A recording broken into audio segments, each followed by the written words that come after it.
Alors, je suis un ancien professionnel de santé, ancien pharmacien d'officine, donc confronté au vécu des patients au quotidien. Et aujourd'hui, je travaille chez France Asso Santé, donc un collectif interassociatif d'usagers et de patients et qui récupère du coup de nombreux témoignages et qui travaille avec les représentants d'usagers au quotidien pour du coup saisir leur manière de voir leurs données et leur sécurité.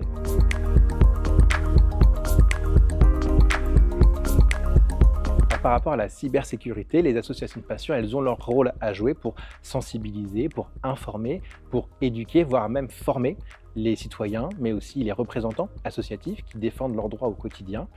Et ils doivent participer du coup au concert des parties prenantes qui réfléchissent à comment répondre de la meilleure manière du coup aux vulnérabilités, aux menaces cyber pour que ce soit le plus efficace en termes d'information pour ces usagers, en termes de respect de leurs droits et pour qu'ils aient confiance dans un système de santé numérisé.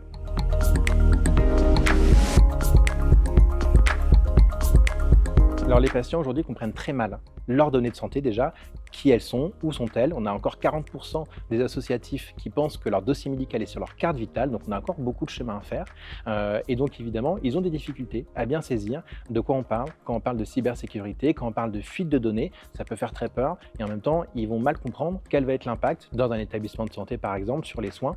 Et pareil, ils vont avoir du mal à comprendre les risques que ça va comporter pour eux. Souvent, ils vont avoir peur que ces données elles soient utilisées de manière malveillante par leur banque, par leur assureur, par leur employeur, ce qui n'est pas aujourd'hui les risques qui courent vraiment, puisqu'aujourd'hui c'est beaucoup le hameçonnage ou des risques d'usurpation d'identité.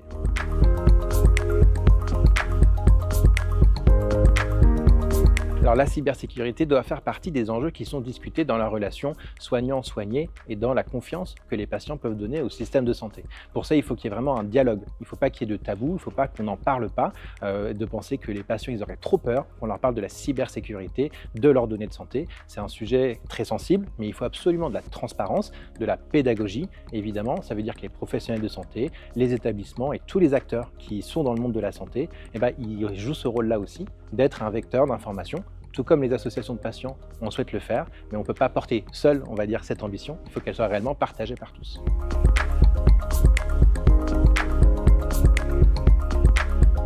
Alors, on a vu une grande amélioration des réponses cyber dans les établissements de santé, notamment ces dernières années. Et il y a encore des sujets qui restent à travailler, évidemment. Nous, un des sujets importants, maintenant qu'on a un petit peu travaillé sur les socles du coût de sécurité, c'est quelle est l'information qui va être transmise aux patients, aux usagers. Aujourd'hui, on a encore une explosion, pas forcément que dans le domaine de la santé, justement, de fuite de données qui sont compromises. Et donc, ça peut faire peur. Il faut pouvoir, du coup, avoir cette information transparente qui doit se construire, finalement. Et donc, l'idée, c'est de pouvoir impliquer des usagers, leurs représentants, pour construire des messages qui soient ni trop anxiogènes, mais qui soient aussi authentiques par rapport aux risques qu'ils encourent et de comment du coup ils peuvent les mitiger et s'en prévenir.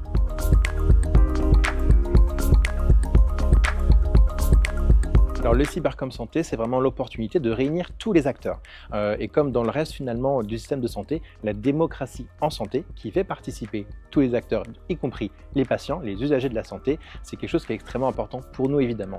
L'idée c'est pas d'être là pour avoir notre place autour de la table, mais c'est de pouvoir participer de manière constructive et le Cybercamp doit nous donner l'opportunité de faire entendre notre voix, notre volonté aussi, nos engagements en ce sens-là, pour qu'on puisse du coup au quotidien dans les établissements de santé avec les près de 6000 représentants des usagers qui siègent officiellement et qu'on aide à former et à mobiliser sur ces sujets-là, qui puissent prendre part et améliorer la réponse cyber au bénéfice des établissements, des soignants et puis évidemment du coup pour les usagers et les patients.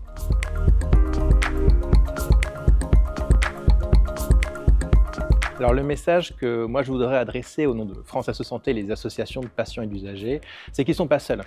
Ils partagent évidemment un engagement, une conviction forte dans leur établissement avec les représentants des usagers, avec les associations qui œuvrent au quotidien aujourd'hui pour protéger leurs droits et défendre leurs intérêts collectifs. Donc on souhaite réellement être des alliés finalement de ces acteurs-là qui connaissent assez peu souvent les associations de patients dans les établissements et pour autant du coup qui peuvent être des leviers précieux sur tout un tas de sujets. On parlait de l'information mais pour sensibiliser les professionnels, pour réfléchir à comment un plan de continuité d'activité peut se faire grâce à leur connaissance transversale aussi des parcours de santé dans l'établissement par exemple.